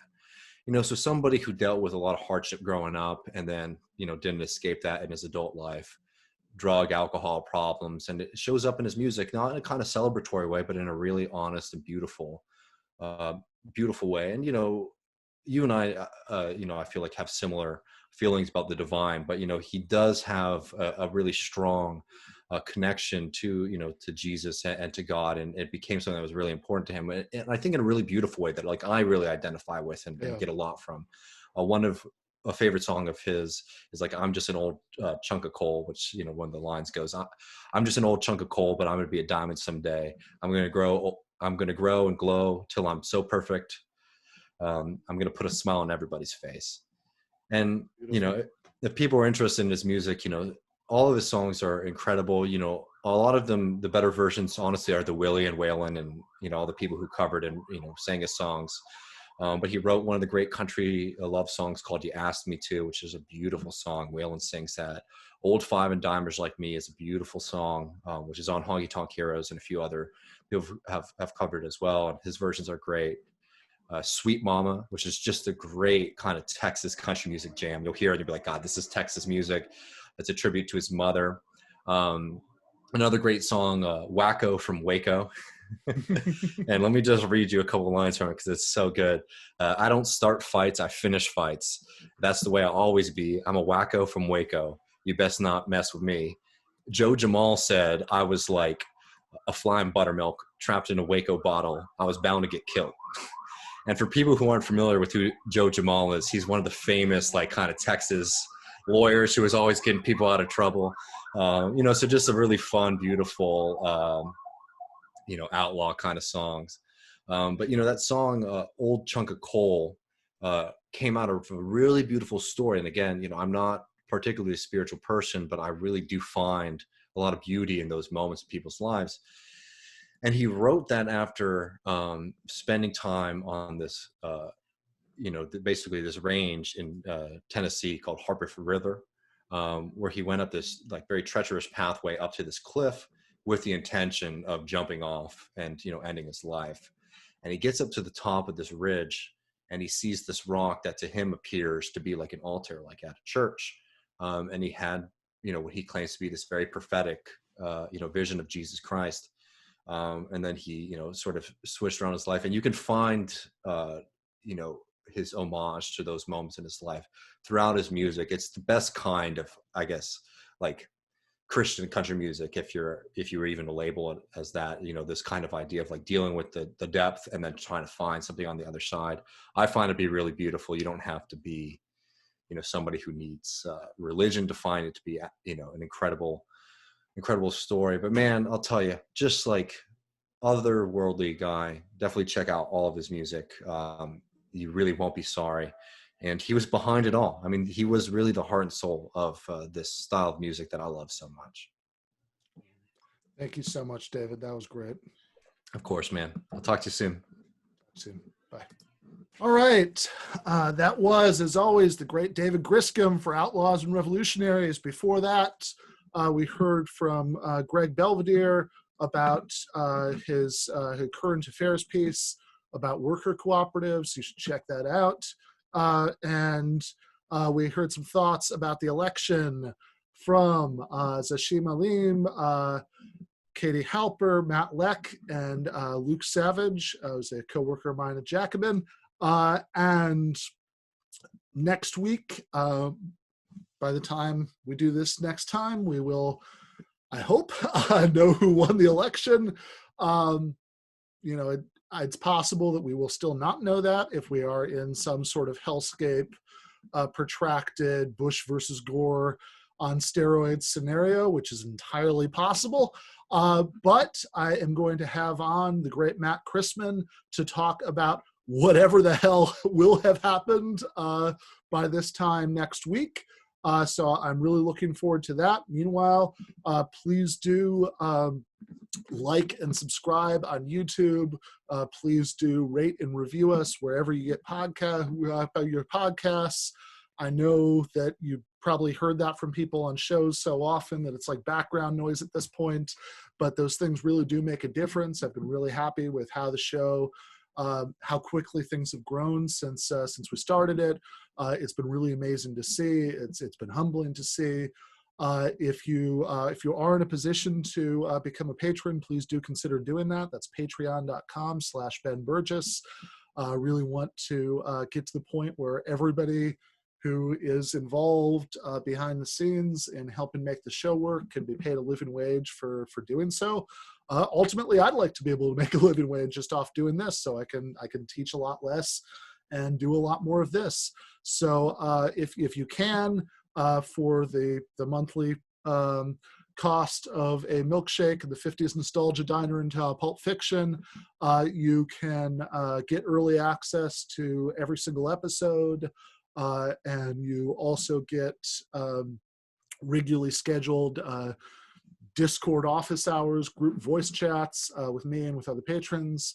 The one last week was a lot of fun, covered a lot of topics, political and otherwise. We're also going to be starting to do more bonus episodes coming up. We've already done a couple of them, but we're going to start doing more and probably give early access, much earlier access to those to patrons, make those, for patrons initially, and then unlock them a week or so down the line. So if you can't afford to do that, please do. Again, the solidarity to help make this happen, it's really very much appreciated. But even if you can't, please like and subscribe on YouTube. Please rate and review. Again, those things do make a difference. Really do appreciate it. Whatever happens with the election on Tuesday, I think that we are in a period of defeat. Always talk about this here. I know it's a downer, but I think you have to start from a place of being real about this. Jeremy Corbyn was the leader of the Labour Party a few months ago. He's just been suspended from the Labour Party for transparently absurd reasons. Bernie Sanders is not the nominee. Joe Biden is the nominee. So even if the election goes the way that we hope it will, a corrupt neoliberal warmonger is going to be president. That's the grand prize at the end of that. Glenn Greenwald, who I know a lot of people have a lot of different feelings about, I personally have great admiration for. I subscribed to his new Substack venture as soon as it was started.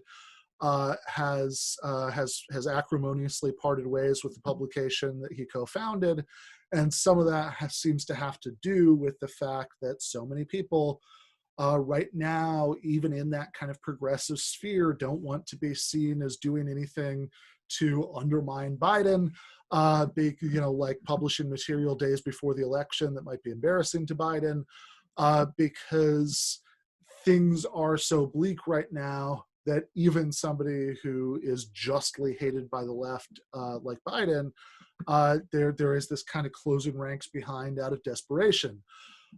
We talked a lot today about whether that's the right move, how we should think about it, whether you can give Democrats your vote, especially in swing states, without giving them, as Matt Leck wisely said, your voice, without losing that critical voice, without losing absolute honesty about who and what people like Biden are.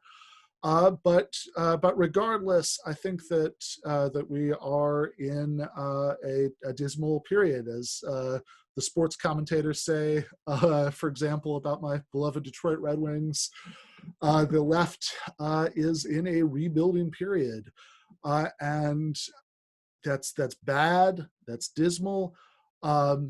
But I don't think that means that we have to give up, or that we can't be optimistic in the long haul.